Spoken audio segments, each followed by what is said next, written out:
За ерөнхий сайд томилогдож байгаа энэ үйл явдалтай холбоотойгоор хэд хэдэн үг бас хэлмээр санагдаж байна. Нэгдүгээрт бид үндсэн хуулийн энэ ерөнхий сайдын томилготой холбоотой асуудлыг зөв голдролд нь оруулж хэрэглэхгүй бүр буруу тийшээ явууллаа.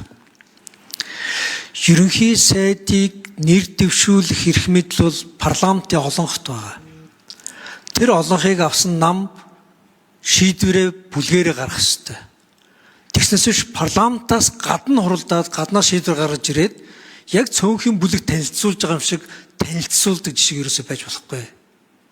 Хоёрт нь парламентын олонхын бүлэг олонх болсон тэр хэсэг нь ерөнхийлөгчд ерөнхий сайдын нэрийг өгөх ёстой болохоос биш нам хөндлөнгөөс нь өгж ерөөсөй болохгүй. Ингэх юм бол утга учир энэ нөгөө парламентын засаг гэдэг утга учир алга болж байгаа. Энийг бид үснэ бодох ёстой. За хоёрт нь шинэ ерөнхий сайдад нэр дэвшиж байгаа хүн маань яасан ч зочроотой бас тэрэлттэй байх юм дээ. Ковид болон 2 удаагийн парламентын бүрийн эрхийн хугацаанд хит толго байсандаа ирдээд шүүмжлэл өөрөөсөө өөр дуу хоолойг сонсох төвчээргүй болсон бол энэ нь бол Монгол улсын ерөнхий сайдыг хийх чадваргүй гэсэн үг шүү. Асуудал субъектив хандхаасаа илүүтэйгээр бодлого ярих хэрэгтэй шүү. Дахиад би нэг үг хэлмээр санагдаад байна. Монгол улсын ерөнхий сайд Монгол улсын засгийн газар нэг зүйл дээр бат зогсох ёстой. Монгол улсын гүйцэтгэх хэрэг мэдлийн бие даасан байдлыг хамгаалах ёстой. Хэн нэгний гарын үзүүрт зарагддаг хүүхэлдэй байж болохгүй шүү. Би мэдж сайн санаж байна. Тухайн үед Жаргал тулгын Эрдэнэт билүү ерөнхий сайд байсан. Энэ ерөнхий сайд өөрөө ерөнхий сайд байж чадаагүй. Дараагийн ерөнхийлөгч энэ хүн болно гэж гордоод итгээд эрх мэдлийг яг хулган хөөөгөө зөөж байгаа юм шиг ерөнхийлөгч рүү зөөжгүйсэн.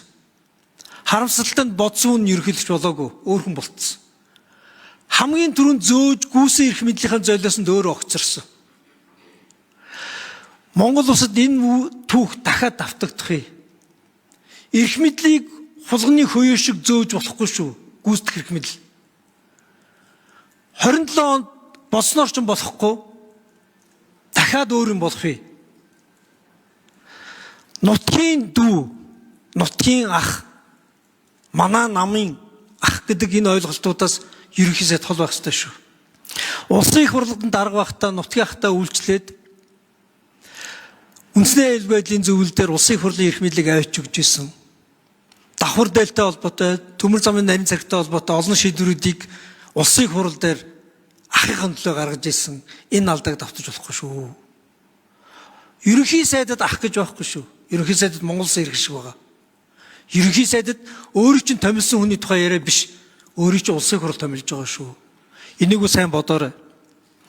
Төгсгөлд нь хэлэхэд Монгол улс жижиг улс биш. Хүн ам жижигтэй л улс. Монгол улс өөрийнхөө тусгаар технологиг дипломат олгоор хамгаална. Дээр нь сүрэн дэвсгэрч чадвараараа хамгаална. Монгол улсын иргэн болгон зэвсэг эзэмших чадвартай байх ёстой.